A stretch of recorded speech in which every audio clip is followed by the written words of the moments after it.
Hi, hope you all had a wonderful Thanksgiving holiday. And now I'm providing some feedback for part 4 of the case study. As with all of the others, you may go back and amend any of these for your final. Consider this a draft. So let's go talk about what happened in this section. The assignment is to apply the first 5 steps of the front-end analysis. And then you're supposed to create a report that documents what you did. Now that may seem a little odd because we're in the middle of this project. Basically, we've already done a lot of work, so why are we doing a front-end analysis? Well, because things have changed. As you read it, you realize that what you originally thought may no longer be true, or maybe it was true then, but we couldn't have known that based on what we did. So now we need to go look at it again and think about, okay, what's really going on? Now, we don't know if we had looked at this in more depth, if we could have known some of this then. It's possible we could have, but it's possible we might not have. So it doesn't really matter. All we can say is that knowing what we know now, we need to make some changes. So to get it back up to speed, in the first 3 parts, we decided that there was a training problem. We implemented a training process. And yet, after all the work that we did in creating this training program, another accident occurred. And this was seemingly, it could have been a deadly accident. Thank goodness it wasn't. So what's the new information they told us? I'm going to give you a minute to read through these.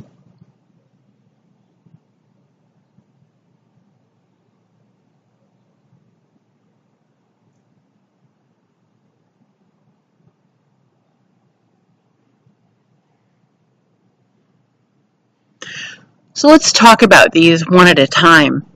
The first one, the employee says they didn't see the I-beam. That's interesting. I wonder what that means. Does it mean they need glasses? Does it mean that the I-beams blend into the distance somehow? I mean, what does that mean? They said the warehouse was kind of empty, so maybe that's something we need to take into account, that without boxes you can't see around things. I don't know. We're not sure what that means, but that's a piece of information.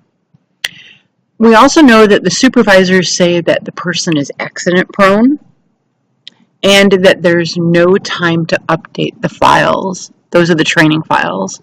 So there's no documentation in there about what training they went through. But when we look at it, we find out that, oh my, the documentation that we expected to be there was missing. And then after we make some phone calls, we find out that the training is not even taking place. It never happened.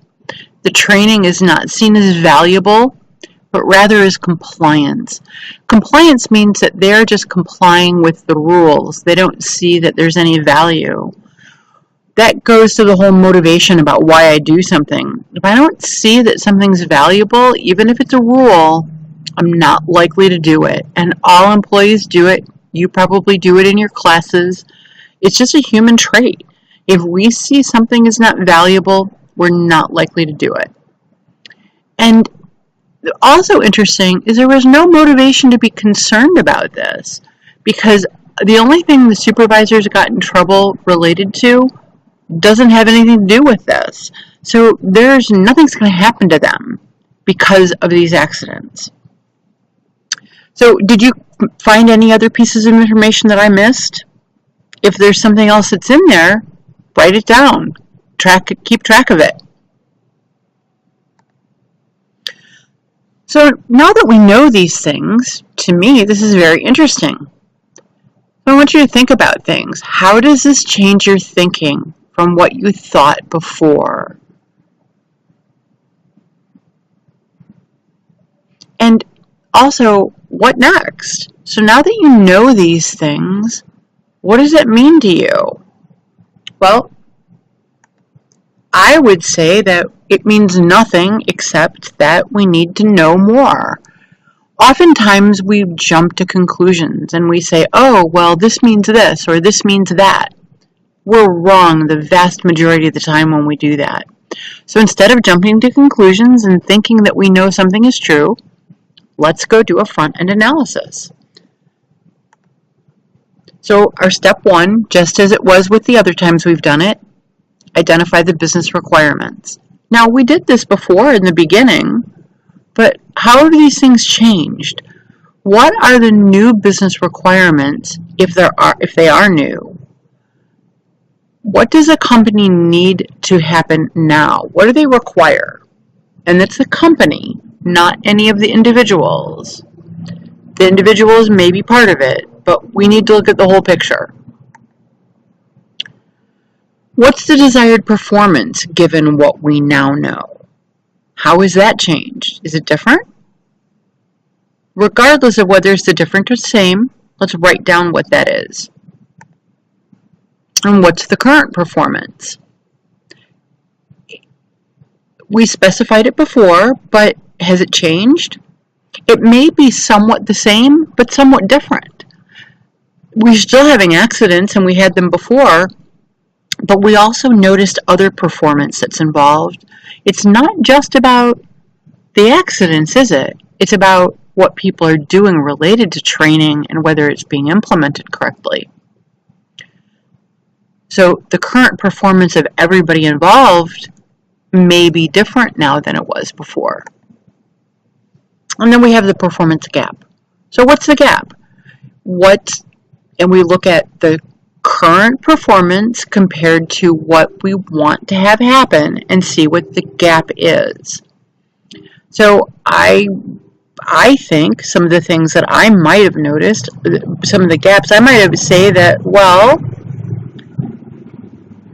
we want the people to, we want their supervisors to do their jobs and do this training, right? That we created it, but they're not doing it, and they're not filling out the forms like they're supposed to.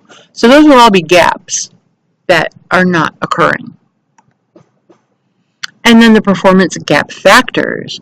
Well, it seems to me that a lot of these were included in what they told us, weren't they?